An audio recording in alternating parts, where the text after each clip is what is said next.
So, you know what I love? Werewolves. You know what I like? Werewolf movies. The problem is that there aren't a lot of good werewolf movies. Oh, sure, there's really good ones, like, of course, the legends, like The Howling, American Werewolf in London, the classic Wolfman, and even some cult favorites, and personally my favorite werewolf movie, Dog Soldiers. And even I would give a shout out to Bad Moon. The CGI transformation is kind of ass, but the practicals on that werewolf and the gore effects in that film, pretty solid. I think it's underrated. But the problem is that there aren't a lot of good werewolf movies. And I think this one gets kind of unloved because it's a remake, and it did get panned a lot in its release. But I've always liked it. I've always liked this movie no matter what. And that, of course, is the 2010 Wolfman remake. Now, this movie was in development hell. And yes, we're going to talk about some things in this movie that aren't really that great. Like, there are some things even I will call out and be like, that kind of sucked. There are some things in this movie that are that just make me go, yeah, that was ass. There are some things that are just straight up that was pure, I wouldn't say garbage, but there are some things that are just kind of a problem. I definitely would recommend the unrated cut, which I do have. Yeah, I would say get the unrated cut. You can find it on Amazon right now as of this recording, and you could definitely, what was I gonna say? Get more of a story. There's the thing. There's also a thing of Christopher Plummer in that scene, in a opening scene that was cut out. But yeah, so this movie I know gets a lot of hate, but it has also gained. It has also gained a new level of love for it. And with the and since we're only months away from the upcoming Blumhouse remake by Lee Whannell, I kind of thought, let's stay here a bit and defend this movie, because I think it does need some defending. I do think it genuinely needs some defending in the in some capacity. I do think this movie does get some things right, and there are some things that gets wrong, but we'll get into that. So this movie, I think, is an underrated gem. I think it's but before we go any further, we got to talk about the elephant in the room, the acting. If there's one critique in this movie that I would have to say I agree with wholeheartedly, is the acting. Now, keep in mind, this movie had been under so many it had been under so many script rewrites that I don't even think the final script was done until 2 days before the movie was shooting. Hell, Joe Johnston, who most of you would know best as the director of Captain America: The First Avenger, Jumanji, he was put on, I think, 2 weeks before pre-production began. So this movie was kind of a shit show. It really was kind of a shit show, and the acting, I don't know what now, but the only ones who really give any kind of shit about their performances is really Hugo Weaving, and I think the guy who plays the mad scientist, who's giving me nothing but Hugo Strange vibes. But really, Hugo Weaving, it seems like the only one of the main cast. But I will say, Benicio del Toro, he stuck on this movie. You gotta say, this dude was a trooper. This dude really just kind of hung in there and put in the hours for the makeup. And this is going to sound weird, but I think he put more of his acting in the Wolfman costume than he did as Lawrence Talbot. I really do feel that. And also, man, does Anthony Hopkins not feel like he gives a shit here. Yeah, no one in this movie, aside from Weaving and Del Toro when he's in werewolf form, really give any of a shit. And I don't understand why. I don't know if it was because of the constant script rewrites or something like that. I genuinely do not know for the life of me. But having said that, this movie's pretty awesome. I really love this movie. I love this movie from the very start. I think the thing we all like to talk about is Rick Baker's effects, which did get an Oscar, despite how bad the movie got panned. It did get an Oscar for it, I think. Yeah, I think it got an Oscar for Best Special Effects. And Rick Baker, who I thought was dead. I thought Rick Baker was dead, but yeah, he's not. I thought he was for some reason, because he retired. But yeah, so Rick Baker gives it his all in this film.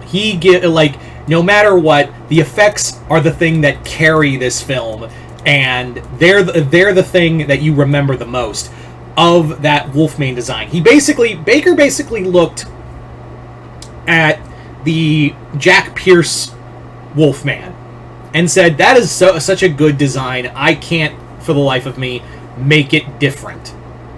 But I can give it some tweaks. And that's what he did. He took what was already great and made it better. And yeah, there is clearly, when he's attacking London, that's clearly a reference to American Werewolf in London. You can't tell me otherwise. That's the other thing. There are some great kills in here, and this remake does something that I think the remake of The Mummy and Dracula Untold could not do, because they wanted to be more marketable. This movie was more than willing to be R-rated. This movie was willing to have the cojones to just be, we're going to be graphic, we're going to be bloody, we're going to be in your face, we're going to fuck your day up. That's what this movie was all about. This movie was willing to be absolutely gory. And I appreciate that. And I wish, and I'm glad, with The Invisible Man, and I'm sure, because I already think it's going to get an R rating, the Blumhouse Wolfman is going to do. I think also, yeah, I'm glad that, we're going back to having the Universal monsters, having this R rating. Not saying that's, instant R rating, it's better. I'm just saying, it allows the monsters to be, monsters. With The Last Voyage of Demeter, Renfield, Abigail, upcoming Wolfman remake, and of course, Invisible Man. I'm just glad, we're not trying to make them, MCU characters, in Dracula Untold and The Mummy. That's what I'm trying to say. Because I want these monsters to be scary, and this movie was kind of a progenitor to that. It was also trying to start a new cinematic universe. It really was, but it was more of it wasn't treated as we're gonna do The Mummy, where we're gonna have all these little nods and references to everything, and won't it be so cool? And here it was no, we're just doing a movie. We're not gonna have an after credit scene where it's Victor Frankenstein comes in, or Count Dracula comes in and is I'm here to talk to you about the Monster Squad or some shit like that. It was just trying to be a movie first. It's just the problem is that Universal Studios kind of cock things up. And that was kind of the thing with a lot of the executive decisions. I mean, during that time. That time in Universal's studio-wise, these guys had to put their dick in everything. They really had to put their dick in everything. And you see it with, obviously, making the CGI transformations that do look dated. They are dated. Let's not get that out of the way. And when you watch them, it's the same thing of watching the 2011 Thing prequel, where you had all these great practical effects, and they were covered up by very shitty CGI. I will say for the Wolfman, though, that what I will give the Wolfman, over the Thing prequel, is that, the CGI and the CGI blends a lot better, and it still looks bad. Even by today, it looks bad, but it blends better and transitions better when he's in the transition from CGI to real Wolfman costume. Which, thank God, they didn't do CGI. I know there were some CGI scenes, but it was full Wolfman costume.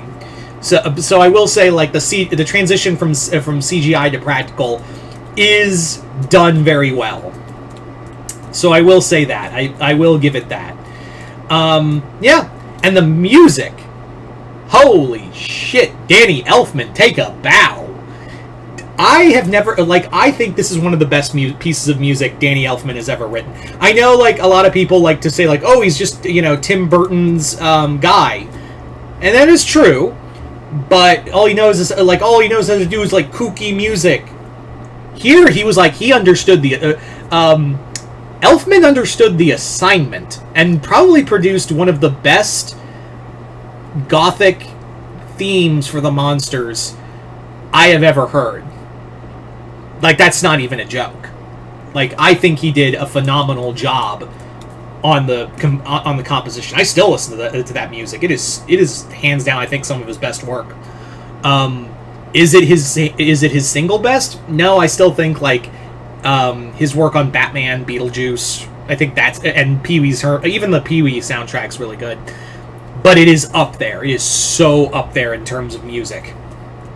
And also, speaking of atmosphere, god damn, is this movie atmospheric for what Joe Johnston had to work with. Because remember, he wasn't the original director. They called him in last minute. And the fact that he managed to, and the cinematographer managed to get a true feel of this classic gothic atmosphere is amazing. I love it. Num num num num num. I will eat it up. It was damn good. His damn good atmosphere. Also, another side thing. The I can't remember the character's name. He's a minor character. In fact, he dies. There's a hunter in the lodge, and he gives this monologue that you hear in the trailer, and it is so solid. It is up there with like Quint's monologue in Jaws, for me at least. I don't think it was one take. Probably wasn't, but like that is a solid monologue to hype up your monster. This movie has its flaws, but it's so damn good. And seeing how bad some of the other films for the other monsters went, this one is being looked at more and more as like, yeah, you were pretty good, and I always knew it was good.